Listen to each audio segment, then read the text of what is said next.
দেশের রাজনৈতিক আবহাওয়া এখন একেবারেই পরিবর্তনশীল, কখনো আশার বাণী, কখনো হতাশার ছাপ। আসন্ন নির্বাচনকে কেন্দ্র করে রাজনৈতিক দলগুলোর মধ্যে মতবিভেদ স্পষ্ট হতে শুরু করেছে। পিআর সহ বিভিন্ন ইস্যুতে আন্দোলনের মাঠেও সরব হচ্ছে কিছু দল। এমন পরিস্থিতিতে নোবেল বিজয়ী ডক্টর মোহাম্মদ ইউনূস জাতিসংঘে সাধারণ পরিষদে অংশ নিতে যুক্তরাষ্ট্রে যাচ্ছেন এবং সঙ্গে নিয়ে যাচ্ছেন দেশের ৩ রাজনৈতিক দলের ৪ গুরুত্বপূর্ণ নেতাকে।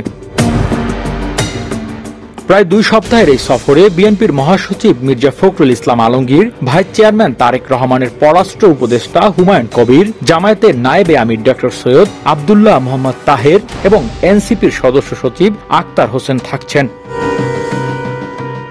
এই সিদ্ধান্ত দেশের রাজনৈতিক মহলে আলোচনার কেন্দ্রবিন্দুতে পরিণত হয়েছে। বিশ্লেষকরা মনে করছেন এটি অত্যন্ত সুপরিকল্পিত পদক্ষেপ। দৃশ্যমান উদ্দেশ্য হলো যারা আগামীতে বাংলাদেশের গণতন্ত্রের নতুন যাত্রা শুরু করবে তাদের আন্তর্জাতিক মঞ্চে তুলে ধরা। অন্যদিকে রাজনৈতিক নেতাদের সঙ্গে নিয়ে আন্তর্জাতিক মহলে একটি শক্তিশালী বার্তা প্রদানের প্রচেষ্টা হতে পারে।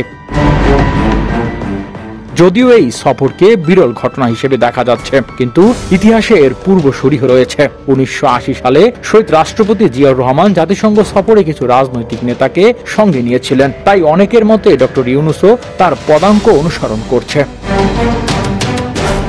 বিশ্লেষকরা আশা করছেন ২ অক্টোবর প্রতিনিধি দল দেশে ফেরার পর এই সফরের প্রকৃত উদ্দেশ্য রাজনৈতিক প্রভাবের পূর্ণ ধারণা পাওয়া যাবে। বিএনপি, জামায়াত ও এনসিপির পরবর্তী পদক্ষেপ এবং বিষয় আরও ইঙ্গিত দিতে পারে।